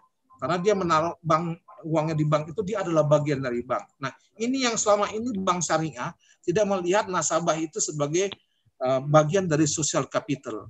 Nah, oleh karena itu, pendekatan kita sekarang tidak bisa hanya ekonomi, tapi harus pendekatan juga sosial ekonomi. Nah, dengan begitu, hal-hal yang secara ekonomi tidak bisa diatasi, akan kita bisa lakukan secara pendekatan sosial. Mungkin itu yang dapat saya sampaikan kepada Bapak Ibu sekalian, bahwa apa yang disampaikan tadi oleh Pak Fani sudah cukup jelas. Hanya saja kita berhadapan dengan ketidakpastian, dan kita shadow boxing. Dan satu pertanyaan bagi saya, dan saya bukan kalau dapat pertanyaan dari ini bisa dijawab oleh Pak Fani, karena saya akan bertemu dengan OJK. OJK akan bertanya nantinya, kira-kira subsidi seperti apa yang kalau pemerintah dan APBN-nya diberikan kepada UMKM atau kepada bank, itu seperti apa bentuknya? Saya pikir itu yang saya sekali fokus bertanya. Terima kasih. Wassalamualaikum warahmatullahi wabarakatuh.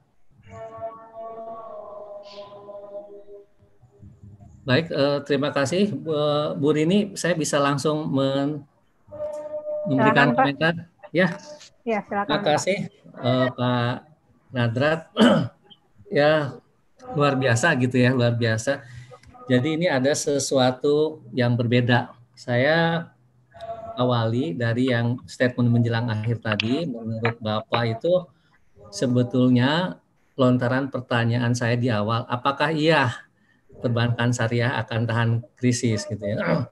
Dan sayangnya mudah-mudahan nggak terjadi ya Pak ya, prediksinya justru perbankan syariah yang duluan gitu ya Pak ya. Ya, memang tadi bisa ya bisa tidak, bahwa yang pertama adalah jelas sekali Pak Bapak juga sampaikan bicara tentang permodalan ya Pak ya, permodalan. Ada yang berbeda penanganan krisis sekarang dengan yang sebelumnya, terutama dari regulasi. Diatur di, kalau nggak salah bagian dari Perpu yang diterjemahkan di kebijakan OJK saat ini, OJK bisa memaksa, itu jelas sekali, clear sekali, memaksa bank untuk melakukan merger, konsolidasi, diambil alih gitu ya, apabila dinilai tidak mampu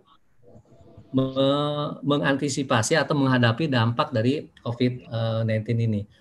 Dan itu juga sudah dilakukan assessment terhadap, termasuk juga terhadap LPS, kira-kira kemampuan LPS, karena bagaimanapun nanti ketika ada bank gagal, kalau tidak dilakukan merger, nanti akan berbalik ke LPS. Nah, LPS dengan aset 129 triliun itu perkiraannya bisa mengcover satu bank besar gitu ya, satu bank menengah dan 5 BPR, kira-kira seperti itu. Jadi ada sesuatu yang berbeda. Kalau dulu dibiarkan saja, bagaimana pelakunya, lu mau merger atau mau apa silakan. Sekarang OJK bisa memaksa gitu kan, seperti itu. Nah, betul juga bahwa tadi sebagaimana saya sampaikan, secara teoritis likuiditas akan membaik karena pertumbuhan yang melambat. Tapi bisa juga sebaliknya gitu kan, mengetat karena orang juga tadi, satu dari sisi luar eksternal, korporasi, individu menarik dana dari perbankan. Dari sisi internalnya ada inflow yang terganggu akibat dari restrukturisasi gitu ya, seperti itu. Juga ada beberapa hal yang nasabah itu lari ke instrumen yang lain. Nah, tadi ada gambaran menarik mengenai tingkat kesehatan dengan pendekatan Camel ya Pak ya. Camel. Ya, risk-based. Nah, seperti itu. Memang dulu kita sempat mengalami masa-masa terpuruk sama seperti siklus perekonomian. Kita pun menjalani bisnis naik turun. Alhamdulillah sekarang sudah jauh lebih baik. Cuma memang tantangan sudah ada di depan mata nih gitu kan dengan COVID-19 ini. Sehingga karena dampak COVID ini yang tidak bisa diprediksi sampai kapan, kita melakukan assessment itu tidak sekali. Jadi setiap saat Pak gitu ya. Setiap bulan, bukan setiap bulan, bahkan kita untuk restrukturisasi pun gitu kan. Ini dalam prakteknya. Itu hari per hari itu kita monitor progresnya sampai di mana. Kita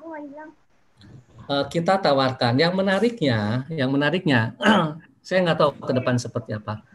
Dari berapa banyak nasabah yang kita tawarkan, kenapa kita tawarkan? Karena menurut assessment kita, itu kemungkinan besar dia akan terdampak. Nah, ternyata yang dari sekian yang ditawarkan itu, yang mengajukan nggak sampai setengahnya, gitu kan. Nah, ini nggak tahu apakah memang merasa mereka cukup kuat, cukup mampu, ya nanti akan kita lihat gitu. Yang jelas ini ketika ada relaksasi mengenai pengaturan restrukturisasi kredit, restrukturisasi pembiayaan, kita tidak berhenti sesaat hanya pada saat itu saja. Nah, mengenai relaksasi yang diminta, subsidi yang diminta, memang sejauh ini Pak dari industri belum ada yang secara khusus ya terkait dengan bagaimana bisa mengcover pendapatan yang diprediksi akan turun. Tapi dari kami, dari industri adalah meminta regulasi yang bisa meminimalisir beban biaya. Contohnya apa gitu kan? Contohnya ini ada suatu yang ironis ya, agak kontradiktif. Ketika misalnya pemerintah mendorong perbankan ya, bahkan ini tanpa diskusi, lakukan penundaan pembayaran kredit gitu ya, kira-kira seperti itu. Caranya adalah dengan restrukturisasi. Nah, ada regulasi peraturan ya, praktis di perbankan. Ketika kita melakukan restrukturisasi, gitu, maka pencadangannya harus lebih besar. ini sesuatu yang kontradiktif. Satu, membantu program pemerintah, ya di samping juga nanti dampaknya terhadap bank. Tapi di sisi lain, dengan aksi tersebut, bank harus menambah beban, ya. Dalam hal ini beban CKPN. Nah, ini salah satu yang kita mintakan, Pak, ya, ya ke regulator nih. Bagaimana dalam kondisi khusus, bagaimanapun dalam kondisi khusus biasanya memungkinkan ada relaksasi terhadap suatu kebijakan, seperti itu. Nah, ini yang secara konkret yang sudah kita mintakan.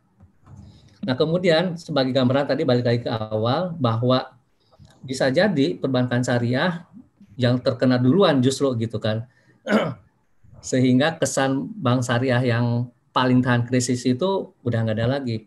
Sedikit gambaran aja gitu kan. Memang dibandingkan dengan konvensional, kita belum sebaik mereka, Pak.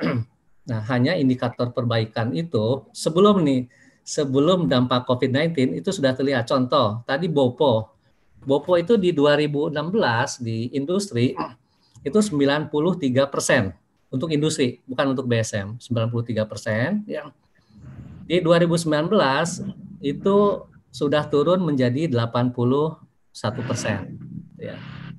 Kemudian dari sisi NPF di 2016 perbankan syariah itu 4,27%. Nah, di akhir Desember 2019 sudah turun menjadi 3,21%.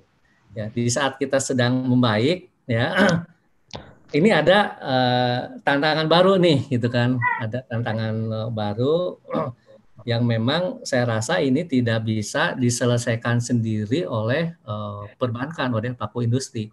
Tadi di akhir saya katakan, ya ini merupakan tantangan yang memerlukan dukungan dari semua stakeholder.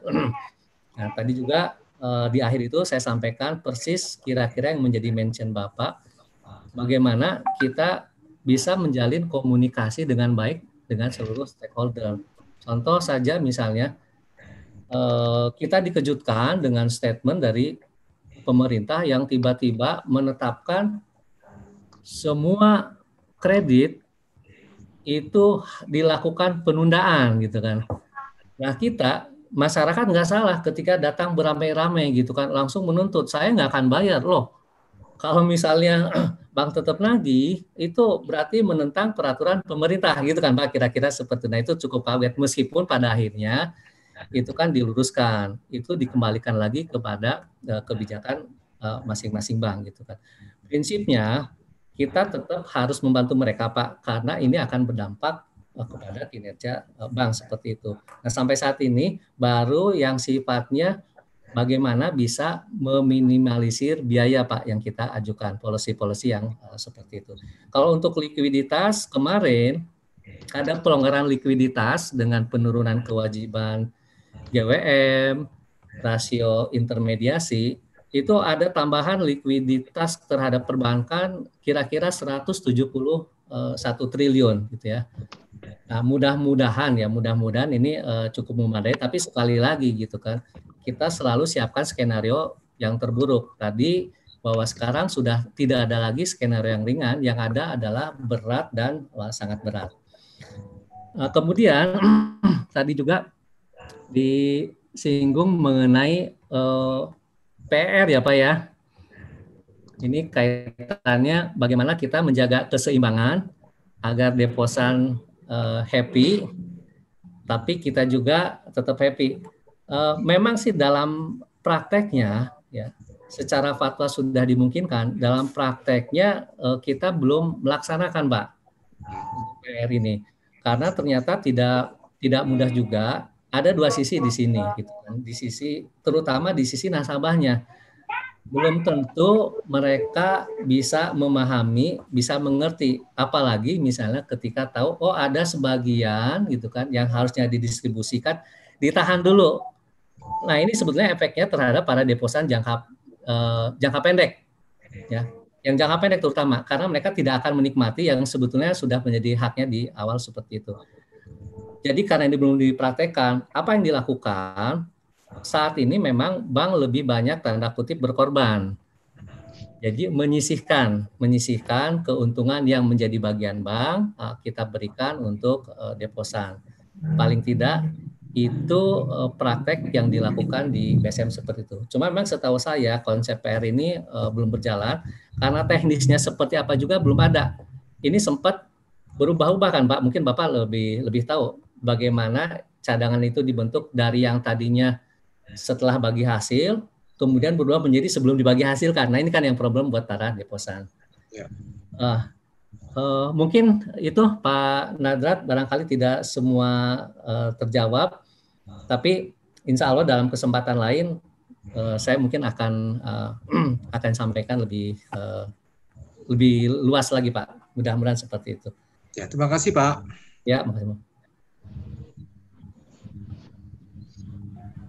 Silakan Bu Rini. Yes, Pak Fani, itu berarti sebetulnya kebijakan tentang PRT itu belum ada ya Pak? Kalau dari gini, kita kan regulatornya adalah OJK ya Bu ya. Iya. OJK, kemudian juga dari BI, tapi BI khusus untuk sistem pembayaran dan likuiditas. Kalau dari OJK belum ada Bu, teknisnya seperti apa. Tadi yang bisa kita jadikan rujukan itu adalah Fatwa DSN nomor 87 mengenai perataan penghasilan. Tapi itu belum dipraktekkan karena di situ harus ada izin dari nasabah. Nah, kendalanya nasabah itu kan tidak satu. Bagaimana kita menentukan, gitu kan? Kita akan praktekkan PR atau enggak? Masalah itu tadi. Nasabahnya di BSM sendiri itu sudah 7 juta nasabah gitu kan. Belum tentu semuanya sepakat sehingga itu relatif lebih sulit untuk dilaksanakan. Lain halnya kalau itu sudah menjadi fatwa atau regulasi bahwa itu harus bikin PR. Kalau sekarang kan masih pilihan, dapat membuat cadangan seperti itu. Itu Bu Rini. Iya. Ini ada beberapa pertanyaan yang lain Pak, tapi sebagian tadi sudah dijawab sama Pak Nadra tadi ya. Berarti sebetulnya berdasarkan pengalaman bisa dikatakan Bank Syariah ini tidak tahan krisis sebenarnya ya Pak, dengan kondisi relatif modal lebih kecil dibanding bank konvensional kan? Mungkin bahasanya bukan tidak tahan krisis ya. Cuma lebih rentan. Lebih rentan ya. Sedikit Bu Rini, tadi Pak Fani, saya ingin mendalami soal likuiditas nih Pak Fani. Kan Bank Syariah puas ya pasar uang antar bank syariah. Sementara bank syariah juga dihadapkan pada terbatasnya sumber pendanaan syariah. Ujung-ujungnya kalau antar bank syariah ini juga tidak bisa memenuhi kebutuhan antar bank syariah kan ke Bank Indonesia juga. Betul. Ketika Bank Indonesia apakah sumber dana syariahnya memadai ataukah nanti ujung-ujungnya diambilkan dari konvensional nih ketika likuiditas saat ini saya rasa besar sekali yang harus dialokasikan untuk bank-bank dan juga termasuk bank syariah. Ya. Betul itu yang tadi saya sempat sampaikan. Ini untuk likuiditas ini tantangan tersendiri buat perbankan karena dua hal. Satu memang dari sisi pelaku yang terbatas, kedua dari sisi instrumen. Nah, alhamdulillah kalau sekarang sih sudah lebih banyak instrumennya. Ya, termasuk yang kemarin salah satu kebijakan dari Bank Indonesia, saya lupa namanya, yang mewajibkan perbankan itu termasuk syariah menambah cadangan likuiditasnya dalam bentuk surat berharga yang bisa direpokan ke Bank Indonesia. Jadi sekarang yang bisa dilakukan adalah dengan merepokan ke Bank Indonesia di samping fasilitas pinjaman dari Bank Indonesia. Iya Bu, seperti itu. Dan sudah ada fatwanya tentang repo syariah ya? Ya, seperti itu. Jadi memang sekarang kalau kita mengharapkan dari sesama pelaku bank syariah belum terlalu besar. Jadi tumpuannya memang masih ke semua terdampak ya Pak. Betul, seperti itu. Nah ini saya juga ada pertanyaan. Nggak sempat buka chat, barangkali ada yang sudah dicatat ya. Iya. Ini ada pertanyaan dari Mbak Isma nih Pak mengenai card-nya gimana di masa COVID ini, strategi menjaga card. Menjaga KAR, oke, baik. Jadi kalau tadi prediksinya tadi dengan asumsi-asumsi ya, dengan asumsi-asumsi akan ada pelambatan kredit, kemudian bermasalahnya meningkat, itu otomatis profitabilitas yang menjadi salah satu unsur KAR berkurang sehingga KAR-nya pun menjadi berkurang. Nah, strateginya memang kalau yang konvensional, kalau dari perbankannya sendiri, yang paling konvensional adalah minta modal. Masalahnya, apa iya pemilik modal dalam kondisi sekarang akan begitu saja menambah modal? Yang kedua pilihannya melakukan IPO. Ini juga waktu yang tidak tepat untuk melakukan IPO. Sehingga kalau dari sisi permodalan itu lebih sulit dilakukan, kecuali bank-bank itu sendiri seperti yang tadi disampaikan oleh Pak Nadra, dengan kesadaran sendiri, dengan sukarela melakukan konsolidasi. Dalam hal ini adalah merger, gitu kan, kira-kira seperti itu kalau dari sisi permodalan. Nah, tetapi KAR itu sendiri itu kan bukan hanya dari sisi modal, tapi dari sisi ATMR, ya, aktiva tertimbang menurut risiko. Nah, jadi strateginya adalah ketika kita masih berekspansi ada dua untuk menjaga KAR. Satu, ini saya bicara dari ATMR, kita tidak melakukan ekspansi. Ya, tidak melakukan ekspansi artinya untuk menjaga ATMR-nya ya tidak bertambah besar sehingga KAR-nya tidak turun lah. Kalaupun turun relatif kecil. Jadi satu tuh, tidak melakukan ekspansi. Tapi memang ini sesuatu yang sulit kalau kita tidak ekspansi, dari mana kita bisa mengenerate revenue selain dari yang sudah ada di perut.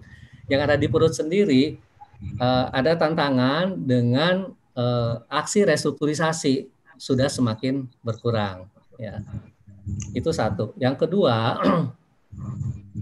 kita ekspansi tetap untuk menjaga kontinuitas pendapatan, tetapi terhadap tadi disebutkan terhadap sektor-sektor tertentu dengan sangat ketat.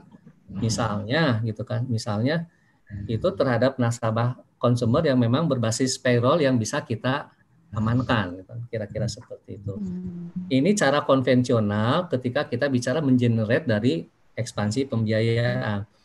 Nah, strategi yang sekarang itu ya, dan juga ini yang patut, yang paling memungkinkan adalah dengan penambahan income dari fee base. Fee base-nya dari mana?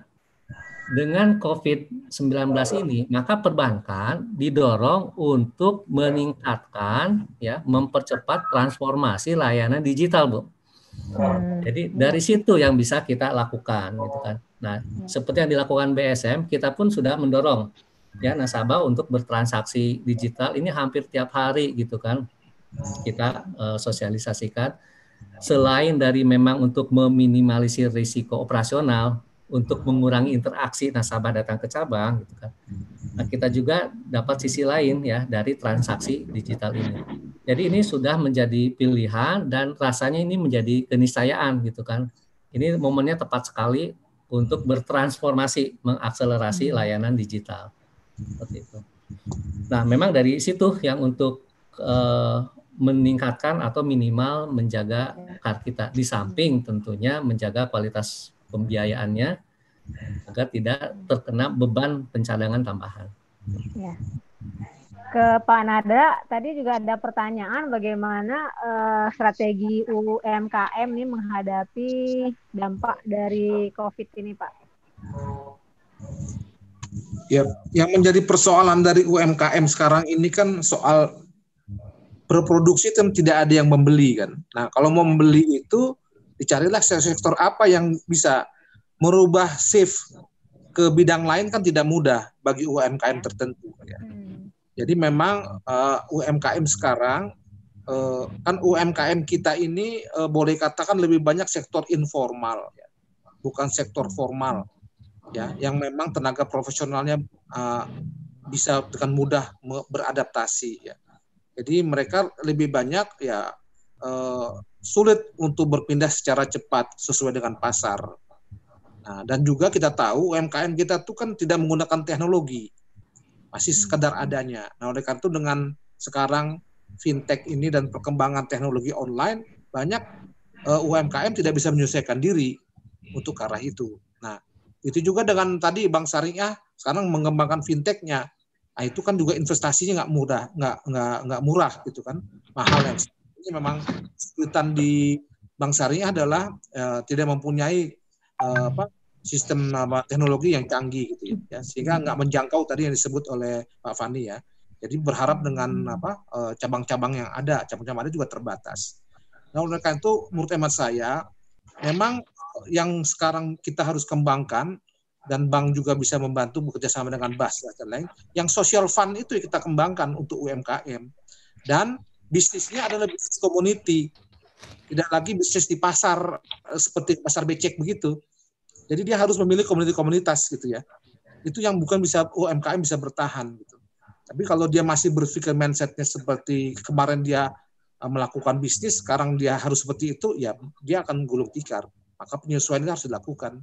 Dan menyesuaikan itu ya harus dibantu oleh tadi lembaga-lembaga, termasuklah perguruan tinggi harus membantunya, mengempowernya, dan lembaga-lembaga sosial fund tadi kayak Basnas dan Wakaf, dan juga lembaga UPEZ atau LAS yang ada di bank-bank syariah, menurut hemat saya itu bisa membantu untuk caranya. Jadi pendekatan social approach menurut hemat saya itu penting dalam rangka juga mengembangkan social capital dan juga membuat klaster-klaster UMKM agar dia bisa bekerja sama satu dengan lain. Jadi kalau dia jualan sesuatu yang bahan bakunya ada di produksi UMKM lain, dia didekatkan gitu supaya dia bahan bakunya tuh ada dari UMKM lain gitu. Jadi dibuat klasternya. Saya pikir itu harus ditangani oleh Pemda yang mungkin lebih memahami UMKM di daerah. Tapi selama ini kesulitannya adalah kita nggak punya data. Jadi saya sudah mencoba dengan lembaga sosial kemasyarakatan, ormas-ormas untuk bisa membantu ini UMKM. Kesulitan di data. Kita nggak punya data. Itu mungkin. Ya. Ya. Apa? Mungkin selanjutnya kami persilahkan ke Pak Ahmad Ivan untuk langsung bertanya. Pak Ahmad Ivan masih ada? Dari yang lain ada pertanyaan? Halo, Pak Ahmad? Bu, dari saya ya. Boleh Bu? Oh ya. Boleh Bu? Ya, silakan Pak. Pak Fani, sore Pak. Saya ingin tanya Pak, kan ada risiko likuiditas di mana dana pihak ketiga, nasabah atau deposan akan menarik kondisi sekarang sampai dua bulan ke depan makin tinggi.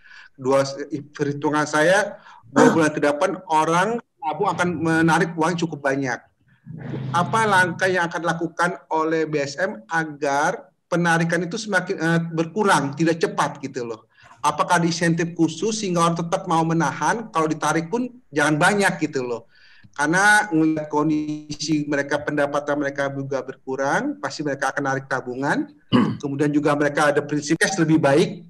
Apa langkah-langkah BSM supaya penarikan itu tidak lebih cepat sehingga tetap bertahan ke likuiditas dari BSM sendiri.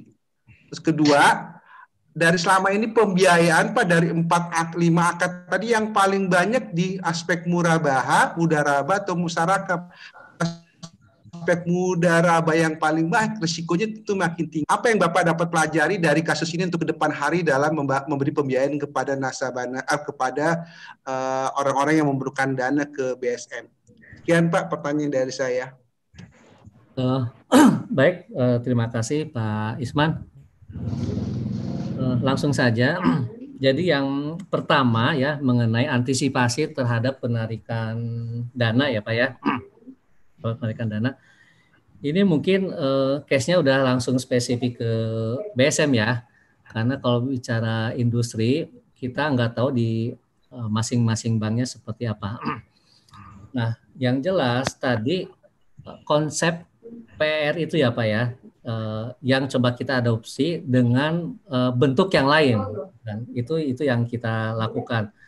Jadi memang kalau di BSM sendiri kita akan menyisihkan, ini kejadiannya persis ketika BSM pertama kali berdiri. Jadi waktu pertama kali berdiri, kita nasabah masih terbatas, ya, nasabah yang bisa memberikan return kepada BSM terbatas, sehingga return kita kepada para deposan pun terbatas, belum bisa bersaing. Nah, yang kita lakukan pada saat itu adalah memberikan bonus yang diambil dari haknya bank, bagiannya bank.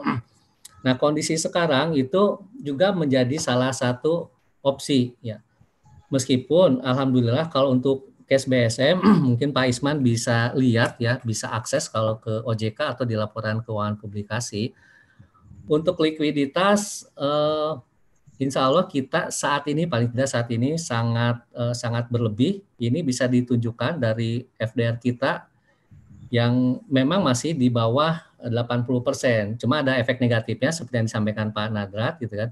Dari sisi return kita menjadi tidak optimal. Nah, optimalisasinya dilakukan kemana, ya? Kita melalui penempatan di Bank Indonesia surat-surat berharga. Nah, balik lagi apa yang dilakukan oleh oleh perbankan, termasuk dalam hal ini BSM, saya rasa kembali kepada karakteristiknya. Ketika bicara risiko likuiditas yang diakibatkan oleh imbal hasil, maka yang bisa dilakukan itu adalah menahan agar tingkat imbal hasil yang kita berikan sesuai dengan pasar, sesuai dengan ekspektasinya. Nah, ini sebetulnya tergantung lagi pada struktur pendanaan di masing-masing banknya. Yang sensitif itu kan biasanya yang besar, yang non-core deposit, yang corporate, nasabah prioritas.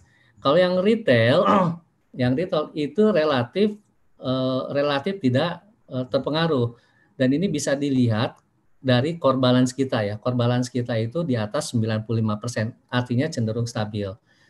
Nah, salah satu yang unik juga gitu kan, yang unik juga di perbankan syariah, saya bandingkan antara BSM dengan Bank Mandiri misalnya. Ketika mau lebaran itu nasabah bank konvensional biasanya memang penarikan banyak gitu kan, dan itu tidak kembali. Makanya penyediaan ATM, uang ATM di bank konvensional itu berkali lipat dibandingkan syariah. Nah, kalau syariah itu diproyeksi cash flow-nya itu selalu akan ada, paling tidak di BSM akan ada penambahan proyeksi penarikan besar-besaran menjelang lebaran. Tapi setelah itu diproyeksikan akan kembali lagi sebagian, meskipun nggak seluruhnya. Nah, itu salah satu yang berbeda. Nah, sekali lagi, ketika bicara antisipasi, kita harus memahami dulu karakteristik dari nasabahnya. Ada cara yang paling mudah memang dengan memberikan nisbah khusus, gitu kan, nisbah khusus. Ada juga yang memang secara pendekatan personal. Jadi dia dari sisi kenyamanan. Nah, memang yang paling mungkin, ya, yang dioptimal dilakukan hanya dua itu. Bagaimana kita menjaga personality dengan para nasabah, gitu kan. Karena banyak juga, meskipun tadi saya katakan banyak yang rasionalis, tetapi yang loyalis pun banyak, ya. Dia tidak memperhatikan berapa imbal hasil yang diterima, tetapi dia nyaman dengan pelayanan. Makanya ini berlaku untuk semua ketika pelayanan menjadi unsur penting untuk meretain nasabah. Termasuk pelayanan di sini bagaimana bisa memberikan sesuatu layanan yang lebih mudah, lebih cepat, lebih murah. Apa itu? Layanan digital tadi, gitu kan. Jadi sudah mutlak peningkatan layanan di digital. Itu Pak Isman, ya. Yang kedua mengenai akad, ya, penggunaan akad. Ya, di perbankan syariah termasuk di BSM sampai saat ini penggunaan akad yang paling banyak itu adalah murabahah. Untuk cash BSM sendiri itu murabahanya itu 52%. Bagaimana dengan mudharabah? Mudharabah porsinya kecil, hanya 1%. Musyarakah masih 30%.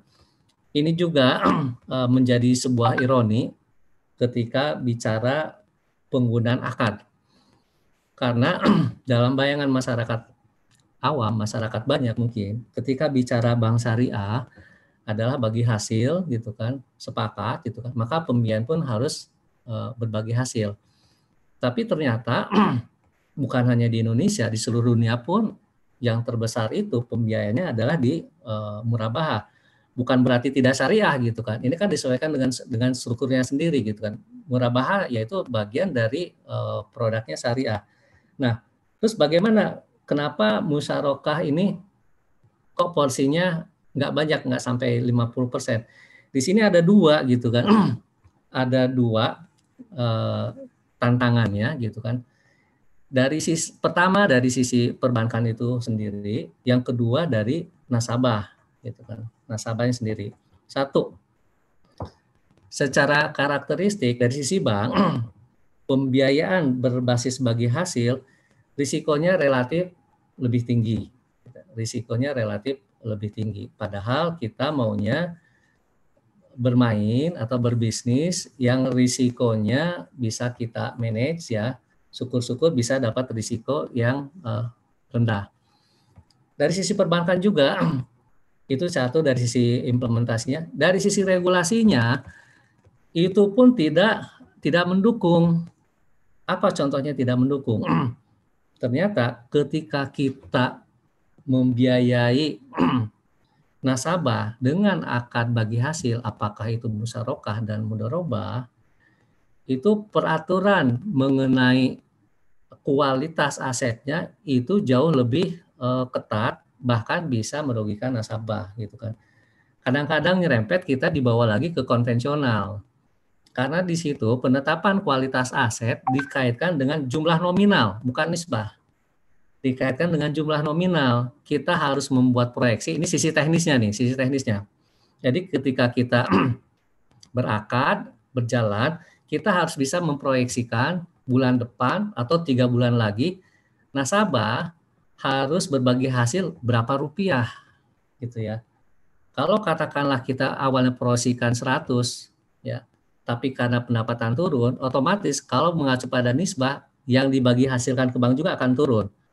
Secara nisbah, secara akad tidak ada yang dilanggar oleh nasabah, tetapi secara aturan ya, aturan mengenai kualitas aset itu menjadi downgrade.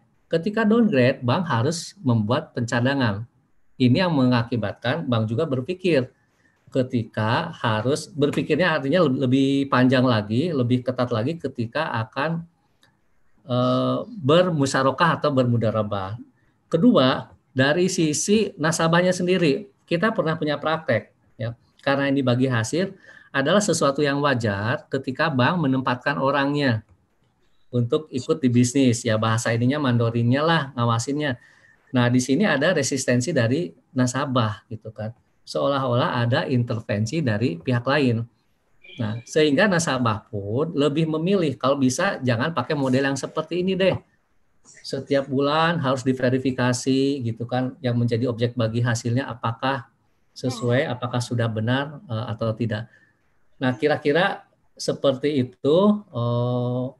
Bukan sekali lagi bukannya kita tidak mau berbagi hasil, ternyata tantangannya masih lumayan gitu kan ya. Siapa tahu dalam beberapa waktu ke depan mungkin nanti juga dari Pak Nadrat melalui DSN-nya, termasuk juga dari regulasi kita gitu kan, itu mengenai pengaturan yang agak-agak ini kalau menurut saya sih kita dibawa lagi ke pola konvensional ketika harus melihat rupiah yang harus dibayarkan oleh nasabah.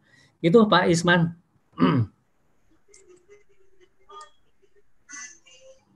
Oke. Mungkin cukup ya Pak Fani ya, karena keterbatasan waktu.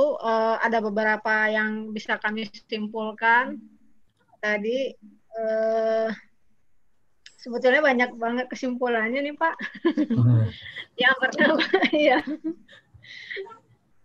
Strateginya ada banyak sih tadi yang udah jelaskan juga di PPT ya, cuma yang kabar bagusnya kalau yang saya tangkap tadi adalah BSM selama ini belum sejauh ini belum ada kesulitan likuiditas ya Pak, karena FDR-nya masih tinggi gitu. Cuma tadi kalau untuk menjaga harus melakukan ekspansi itu juga mesti hati-hati sekarang. Betul. Ya. Kemudian kalau dari Pak Nadra tadi saatnya ini kita mengandalkan social fund. Kemudian UKM-UKM ataupun yang lain itu juga harus merubah mindset bisnis. Tadi dari BSM sendiri itu juga sudah sangat menggalakkan sekarang yang namanya mobile banking ya Pak, karena itu merupakan salah satu sarana untuk meningkatkan fee-based income. Terima kasih nih Pak Nadra dan Pak Fani yang sudah berdiskusi dengan kita hari ini, share pengalaman, share ilmu. Tapi penutupnya kami kembalikan ke Bu Uis selaku Kaprodi S3 Perbankan Syariah. Silakan Bu. Ya, baik. Terima kasih Bu Rini. Terima kasih Pak Fani, Pak Nadrat. Mudah-mudahan tidak bosan Pak Fani untuk bisa berdiskusi. Kelihatannya ya kawan-kawan senang sekali karena bisa mendalami masalah yang memang betul-betul saat ini sedang dihadapi ya. Memang resiko daripada bank syariah dan juga resiko bisnis di industri syariah. Tentu nanti yang kita ingin tunggu adalah bagaimana kebijakan dari pemerintah ini juga bisa simultan, sinkron dengan kebijakan-kebijakan yang dilakukan oleh bank-bank syariah juga dengan para klien-kliennya dan seterusnya. Nah, di sini kita betul-betul mengembalikan bahwa sistem syariah adalah risk sharing, bukan hanya loss sharing, tetapi bagaimana risiko itu bisa berbagi. Dan jauh sebelum risiko itu terjadi, tentu yang dibutuhkan di sini adalah bagaimana pencegahan. Disitulah dibutuhkan adanya manajemen risiko yang perlu ditanamkan sejak awal di perbankan syariah. Mudah-mudahan bermanfaat untuk para audiens semua. Terima kasih atas kehadirannya melalui virtual. Dan mudah-mudahan kita bisa lanjutkan kepada tema-tema yang lain pada waktu berikutnya. Demikian, terima kasih atas perhatian dan kerjasama semua. Assalamualaikum warahmatullahi wabarakatuh. Waalaikumsalam warahmatullahi wabarakatuh. Terima kasih Bu Uis, Pak Nadra. Waalaikumsalam. Terima kasih Pak Fani, Pak Nadra. Jangan lupa ya. Ini mohon maaf buat para penanya yang nggak sempat dijawab. Ya, ada banyak Pak, tapi sebagian sih udah dijawab tadi Pak. Ya. Izin Pak Fani, bisa nanti diminta nomor kontaknya Pak Fani? Boleh, mangga Pak. Saya nanti kita ke panitia. Ya, siap. Makasih. Ya. Mohon izin pamit Bu Uis, Pak Nadra, Bu Rini. Ya, makasih. Mangga. Assalamualaikum. Waalaikumsalam warahmatullahi wabarakatuh. Terima kasih Pak Fani.